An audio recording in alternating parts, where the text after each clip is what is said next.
اپنے خیالات یہاں رکھیے. روشنا جی پیچھے جو کرسیاں لگی ہوئی ہیں وہ کرسیاں جو پیچھے لگی ہوئی ہیں آپ خود ہی کرپا کر کے کرسیاں لے لیں.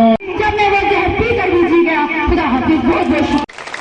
میرے خیال میں 99% ہندو آبادی ہے اور شاید میں فخر سے کہہ سکتا ہوں کسی ہندو لیڈر کو 95% ووٹ نہیں ملے ہیں. مجھے 95% ووٹ ملے.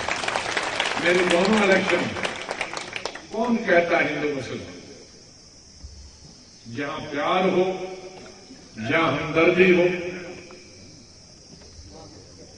اور جہاں انسانیت، وہ لوگ جو بیچ میں ہمارے انسان اور انسان کے بیچ، ہماری سیاست کے بیچ ریت کی دیواریں تو کھڑی کی ہیں. کچھ لوگ جن کو آج بھی انسانیت کی قدر ہے، جو پیار کرتے ہیں، وہ ان دیواروں کو توڑ کے بھی آ جاتے ہیں اور ہم کرتے ہیں. اور میرے گئے بغیر ہی مسلم علاقے بھی ہوں گے جہاں 90% ووٹ ڈلے، کیونکہ جموں کشمیر کی اتہاس، میں ہندوستان تو نہیں کہوں گا لیکن جموں کشمیر کی تاریخ، کچھ لوگ کہتے ہیں کہ ان کے اپنے کانسٹیچوئنسی میں ووٹ نہیں آئے. یہ آپ کی بھی بے عزتی ہے، میری بھی ہے. میری نہیں، آپ کی زیادہ. یہ منہا صاحب کے ان گاؤں بزرگوں، میرے ہندو بھائیوں بہنوں اور میرے مسلمان بھائیوں، کشمیری گوجری دلت بھائیوں، جب میں نے الیکشن لڑا چیف منسٹر کے وقت، شاید ہندوستان کے اتہاس میں پہلا واحد آدمی جو جموں سے فارم بھرنے آیا اور اسی وقت واپس گیا اور الیکشن جیتنے کے بعد آیا. میں اپنا ووٹ ڈالنے میں نہیں آیا اور آپ نے مجھے 96.96% ووٹ دیے، جو کہ نہ صرف جموں کشمیر کے اتہاس میں بلکہ ہندوستان کے اتہاس میں بغیر گئے ہوئے 66,000 میں سے مجھے آپ نے 60,000 ووٹ دیے اور 6,000 10-12 اور پارٹیوں کو اور کینڈیڈیٹ کے دیے. اس کے لیے میں زندگی بھر جب بھی زندہ رہوں گا تب تک میرے بھائیوں اور بہنوں کا، آپ کا دھرم کچھ بھی ہو، اس کے لیے میں، آپ میرے دل کا حصہ ہے. یہ جو عزت ہے اور وہ عزت ہمیشہ رہے گی. ہمیں آج کسی پارٹی کے خلاف، کسی لیڈر کے خلاف نہیں بولنا. میں ایک سبق آپ کو آج سکھانا چاہتا ہوں کہ میں نے اسمبلی کے الیکشن لڑے یا پارلیمنٹ کے لڑے، جیتے بھی اور ہارے بھی، کیونکہ جیت ہار، اتار چڑھاؤ انسان کی زندگی کا ایک حصہ، سیاست میں حصہ. ہمارے رشی منیوں میں، پیغمبروں میں سب زندگی کے اتار چڑھاؤ دیکھے. جو بھی انسان اپنی زندگی میں اتار چڑھاؤ دیکھتا، اس میں دو چیزیں: ہمت نہیں ہارنی ہے اور کسی کو گالی گلوچ نہیں کرنا. میں نے کشمیر سے کنیا کماری تک، انڈمان نکوبار سے لے کر گجرات تک، چاہے وہ پارلیمنٹ کے الیکشن ہو، اسمبلی کے الیکشن ہو، کارپوریشن کے الیکشن ہو، D D C B D C کے الیکشن ہو، پنچ سرپنچوں کے الیکشن ہو، تقریباً 1 لاکھ کے سے زیادہ